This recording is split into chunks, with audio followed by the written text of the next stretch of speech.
जी बैठे हैं, कोई भी काम किसी का हो आप उसको बता सकते हैं, डायरेक्ट अधिकारी को भी कह सकते हैं। अधिकारी आपके काम को सुन करके वो करेगा। ज्यादा दिक्कत हो तो मेरे को भी बता सकते हैं, मैं भी सुनता हूँ।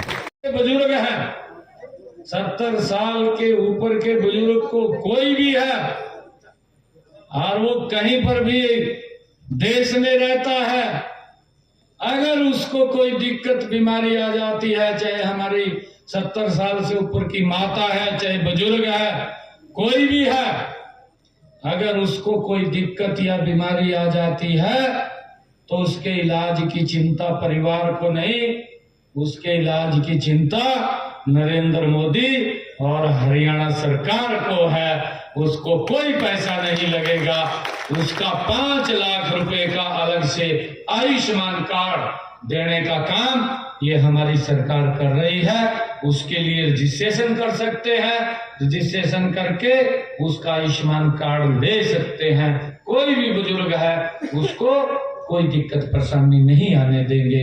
ये हमारी सरकार की मुखिया के तौर के ऊपर जिम्मेवारी ली थी।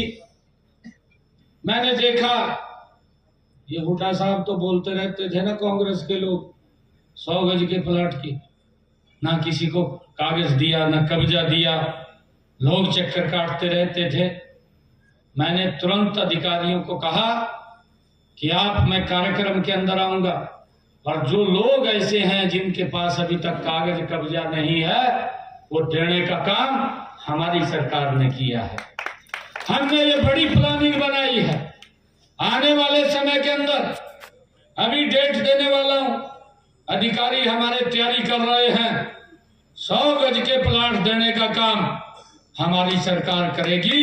मैंने कहा है कि एक समय के अंदर 1 लाख परिवारों को फर्स्ट इंस्टॉलमेंट के अंदर 100 गज का प्लाट देने का काम ये हमारी सरकार करेगी। भाई उसके लिए हम पूरी प्लानिंग कर रहे हैं, ताकि जिसके पास मकान बनाने के लिए जमीन नहीं है उसको हम 100 गज का प्लाट देंगे। आदरणीय प्रधानमंत्री नरेंद्र मोदी जी ने भाइयों जो प्रधानमंत्री आवास योजना है उसके तहत उसको पैसा दे करके उसको पर मकान भी बनवाने का काम ये हमारी सरकार करेगी। भाइयों लगा दी, लोग कहने लगे, कहा 2029 में, मैं याद कह रहा हूं ये लोगों की बात है, ये हमारी बात नहीं है। 2029 के अंदर भी 4थी बार भारतीय जनता पार्टी की सरकार बनेगी, ये लोग बोल रहे हैं आज।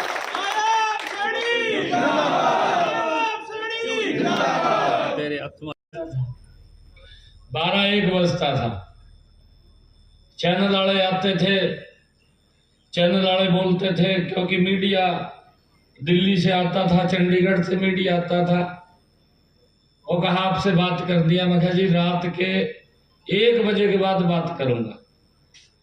हर रोज 1 चैनल वाला 2 चैनल वाले आते थे, रात को 1 बजे से लेकर के 2-2:30 बजे तक मैं उनसे बात करता था और फिर सुबह उठ करके 7 बजे मैं गांव में पहुंच जाता था।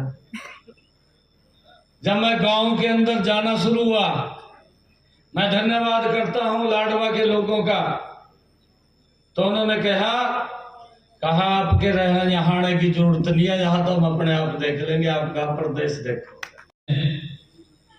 आज आप सबका धन्यवाद करने के लिए मुझे आने का अवसर मिला है। मातृशक्ति बैठी है, मैं मातृशक्ति को भी प्रणाम करता हूं और सभी महानुभाव का भी दिल से बहुत बहुत धन्यवाद करता हूं।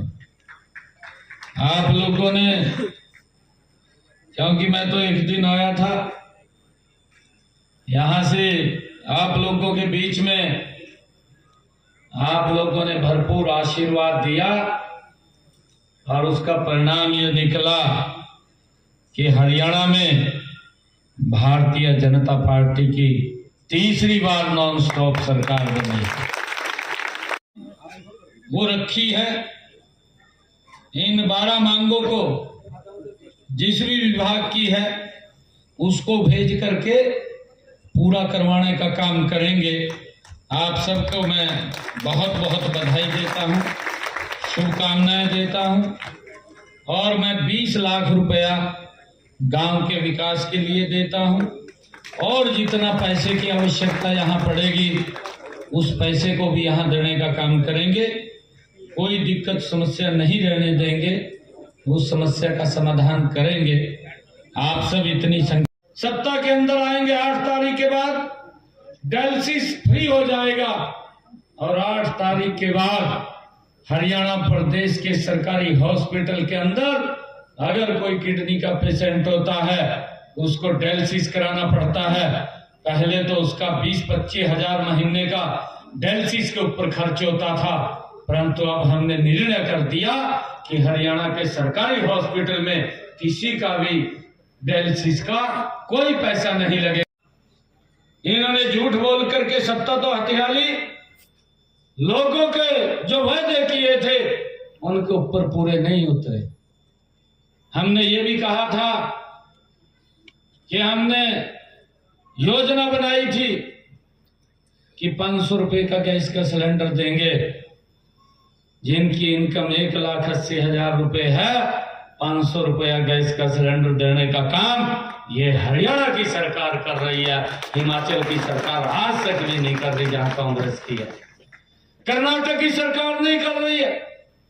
2 साल हो गए वादे किए को। और ये बोलते हैं कहा ईवीएम खराब है, कहा अरे ईवीएम खराब नहीं है कांग्रेस वाले हो, ये साफ कर दिया आप लोगों की नीतियों को देख करके। झूठ बोलते हैं। और हरियाणा के अंदर हमने पिछले दिनों ये कहा कि जो हमारे किसान पट्टेदार थे